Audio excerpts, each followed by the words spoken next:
कांग्रेस की राष्ट्रीय महासचिव प्रियंका गांधी ने गुरुवार को मंडला में कहा, मध्य प्रदेश में भाजपा की 225 महीने से सरकार है, 250 घोटाले हैं। कांग्रेस की जन आक्रोश यात्रा को संबोधित करते हुए कहा कि प्रदेश में आदिवासियों पर जो अत्याचार हो रहे हैं उसका कोई मुकाबला नहीं है।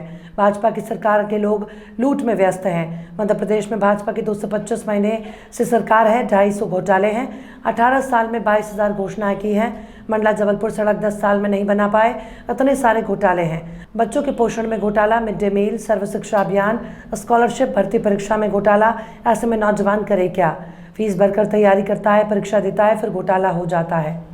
आपने तो देखा होगा कि आज मध्य प्रदेश में कैसी सरकार चल रही है। मेरे ख्याल से 225 महीनों की सरकार है और 250 घोटाले हैं। 18 साल से सरकार चल रही है, 22,000 घोषणाएं की हैं। मंडला जबलपुर की जो सड़क है 10 साल से बन रही है, 10 साल से। पहले 4 लेन की बन रही थी, अब 2 लेन की बन रही है, लेकिन 10 सालों में बना नहीं पाए। वही मैं कह रही हूं, ढंग से नहीं बनी है। आप आ जाइए ना मंच पे।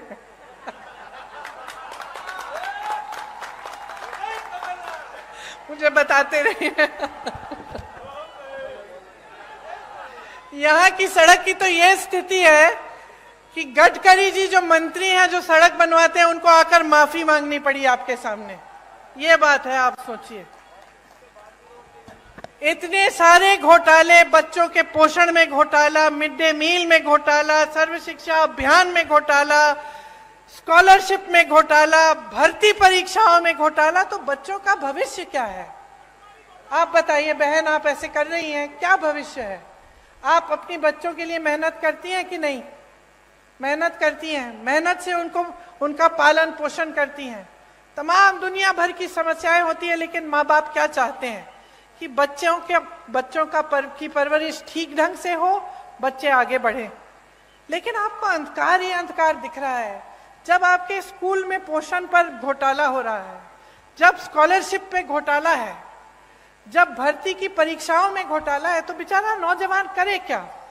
स्कूल करता है, पढ़ाई करता है, अच्छे अच्छे अंक भी लाता है, आगे जाकर फीस भरता है, ट्यूशन करेगा, भर्ती परीक्षा के लिए तैयारी करेगा बेचारा।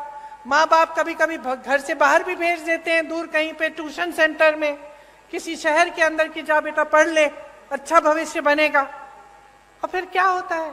उसमें घोटाला हो जाता है, हर स्तर पर घोटाला। तो बेचारा परीक्षा देता है, परीक्षा में पास भी हो जाता है, लेकिन नियुक्ति नहीं होती, क्योंकि घोटाला हो जाता है, सब कुछ बंद हो जाता है। तो जब अगली पीढ़ी, आने वाली पीढ़ी के लिए भी कुछ भविष्य में दिख नहीं रहा है, उम्मीद ही नहीं रही, तो आगे कैसे बढ़ पाओगे? आपका विकास कैसे हो पाएगा? सबसे बड़ा व्यापम का जो घोटाला हुआ यहाँ, पता नहीं कितने लोग मर गए उसमें, किसी ने इंक्वायरी, जांच तक भी नहीं कराई, और वही सरकार चली जा रही है, चली जा रही है। मां नर्मदा पे घोटाला, महाकाल में घोटाला, मंदिर में जो मूर्तियां लगाई हैं उस पर भी घोटाला। तो थक नहीं गए हो आप? थक गए हो? थक गए हो ना?